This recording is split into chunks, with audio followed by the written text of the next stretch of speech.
Welcome to Upvoted No Sleep, where OP IndigoCreepy writes, "One night, unable to sleep, I mindlessly scrolled through TikTok, hoping to find something that would distract me from my restlessness. And among the countless TikTok live streams, one particular stream caught my attention. The title simply read, 'A Midnight Stroll.'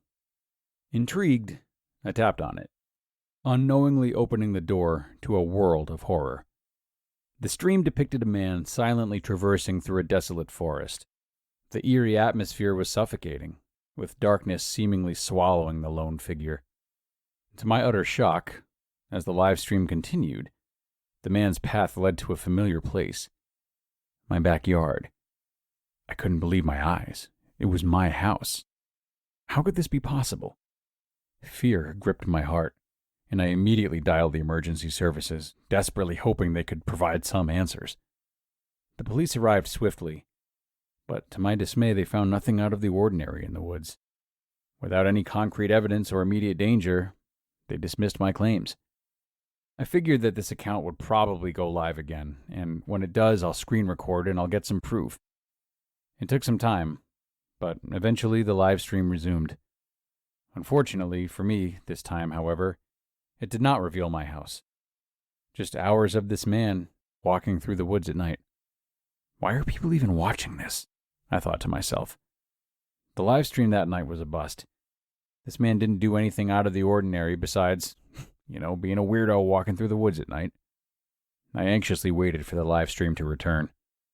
After 2 days, the account finally went live again. And this time I was prepared. I started to screen record, determined to capture the proof that I so desperately needed. The stream unfolded just as before. The mysterious man paced through the dark woods, his footsteps crunching unsuspecting leaves. The sound of crickets could be distinctly heard. The man emerged from the depths of the forest, his gaze fixed on my house. But this time something was different. He started moving towards my house, step by step, drawing closer to me. The fear that had gripped me earlier escalated to sheer terror, and I knew I had to take action. My fight-or-flight response activated, and I descended the stairs from my room, making my way to the kitchen window, never taking my eyes off the live stream. I peered into the darkness, searching for any signs of the man approaching my house. But to my horror, I saw nothing. I looked back down at my phone and then back up to the window, back down at my phone again. The man was continuing to walk towards my house in the live stream, but I did not see him in real time. The realization struck me like a lightning bolt. The live stream had a delay. It had to have a stream delay. I watched him approach the back door on my phone. My mind raced as I frantically looked to the left and noticed my back door was ever so slightly cracked open. Usually it's safe to assume that something has happened to someone when they haven't posted an update in over a half a month. You would think they're dead by now. However, this time you'd be wrong. I found out I had a stalker through a TikTok live stream, and he managed to enter my house. Fortunately, I escaped through the back door. And here's what unfolded after that terrifying incident.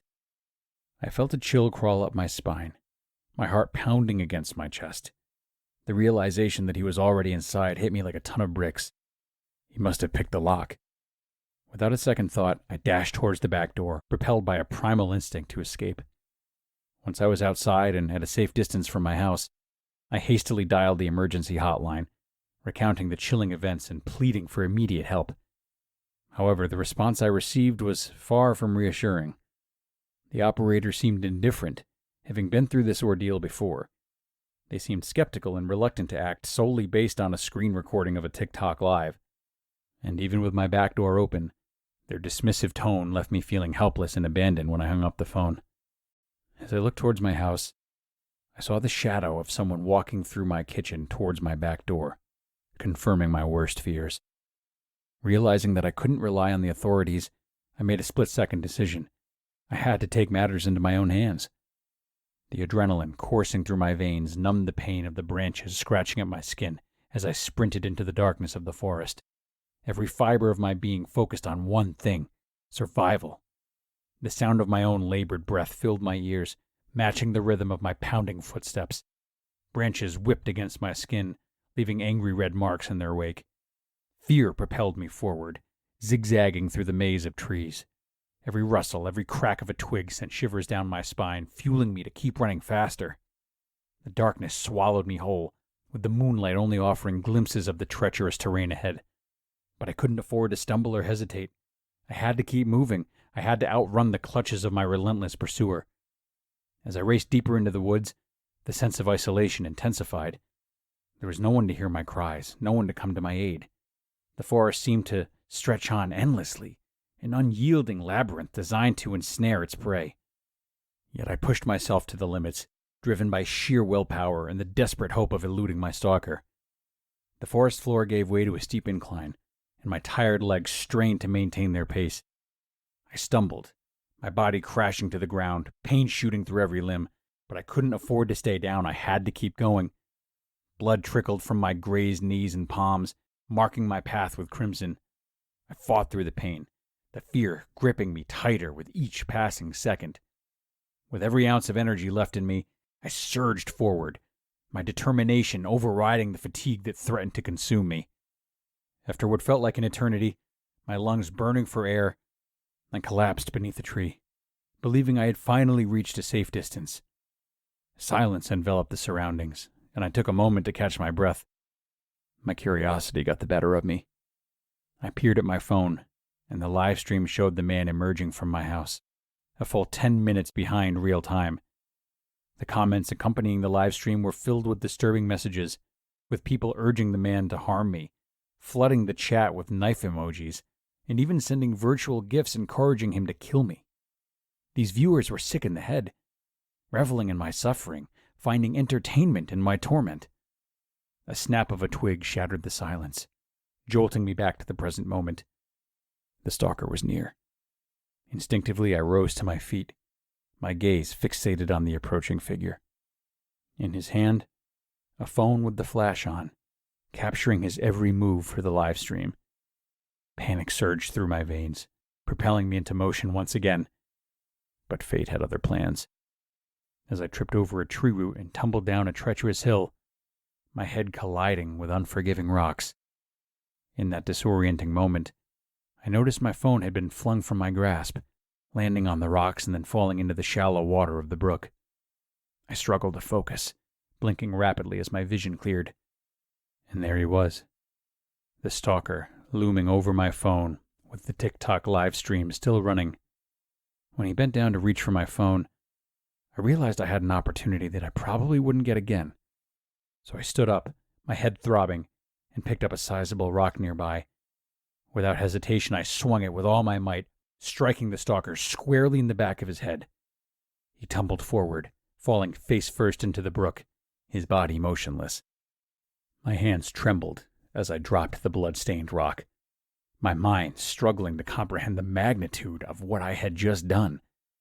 But I had to. It was him or me. It was life or death. And I chose life.